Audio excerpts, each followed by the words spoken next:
வணக்கம். தனலட்சுமி ராஜா, மதுரை. தெரிந்த கோயில் தெரியாத ரகசியம். அருள்மிகு பிருகன்நாயகி சமேத கபர்தீஸ்வரர் திருக்கோயில், அருள்மிகு சுவேத விநாயகர் திருக்கோயில், திருவளஞ்சுழி, தஞ்சாவூர்.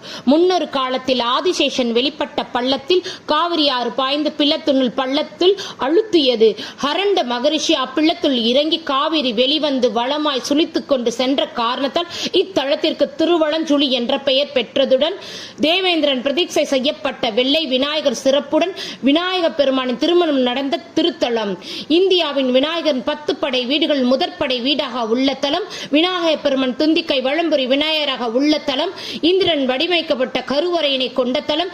ஏக வீரியாக அஷ்டபுஜ காளியாக சோழர்களின் வீரத்திற்கான காளியை கொண்ட தலம். சிவபெருமானை சிவனாக தோன்றிய அருள்மிகு பிருகன்நாயகி சமேத கபர்தீஸ்வரர் இந்திரனால் பூஜிக்கப்பட்ட தலம் என்ற பழமையான தல புராணங்களை கொண்ட தலம் என்பது சிறப்பு.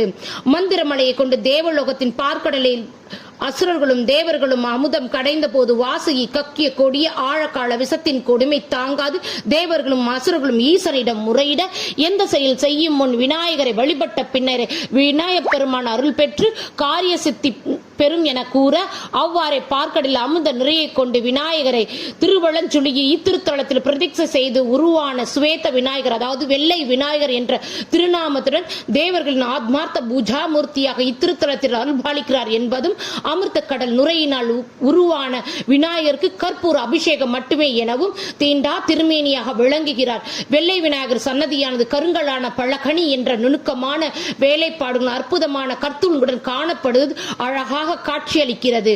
ஒரு சமயம் தேவேந்திரன் அகல்ய சாபம் நீங்க விநாயகர் பெருமானின் சிலையை கையில் எடுத்துக்கொண்டு பூலோக சிவலாயங்கள் தரிசனம் செய்து வரும் வழியில் இத்திருத்தலத்தில் நீராடுவதற்காக சிவனாக வந்த சிவபெருமான் கொடுத்து விட்டு திரும்பி வர சிறுவனையும் விநாயகரின் சிலையும் தேட பலிபீடத்தின் அடியில் சிலையை கண்டு எடுக்க முயன்று முடியாமல் வருந்த விஸ்வகர்மாவை கொண்டு இந்திர ரதம் செய்து அதனை கொண்டு எடுக்க முயல சிறுவனாய் வந்த சிவபெருமான் அசரீரியாக வருடத்திற்கு ஒரு முறை சதுர்த்தி என்று வந்து விநாயகர் பூஜை செய்து சாபம் நீங்கும் என கூற அவ்வாறே வருடந்தோறும் ஆவணி மாதம் விநாயகர் சதுர்த்தி என்று தேவேந்திரன் இத்திருத்தலம் வந்து வழிபடுவதாக ஐதீகம்.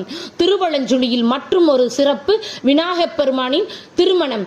மகாவிஷ்ணு நேத்திர கமலங்களின் தோன்றிய இந்திர தேவியான கமலாம்பாளையும் பிரம்மனின் வாக்கிலிருந்து தோன்றிய புத்தி தேவியான வாணியும் இத்தலத்தில் சுவேத விநாயகர் திருமணம் செய்து கொண்டார் என்பதும் திருமண கோலத்தில் காணப்படும் விநாயகர் திருவளஞ்சுழியில் வழிபட்டார் திருமணம் நடைபெறும் தம்பதியர் ஒற்றுமை, குழந்தை பாக்கியம் மற்றும் எண்ணிய காரம் ஈடேறி வெற்றி தரும் என்பது ஐதீகம். ஜடாதீர்த்தம் வில்வமத்தின் தலவிருஷமாக கொண்ட இத்திரத்தில் அம்பாள் பிருகன்நாயகி என்ற திருநாமத்துடன் தனி கோயில் அஷ்டபுஜ காளி சோழரின் போர் தெய்வமான ஏக வீரியுடன்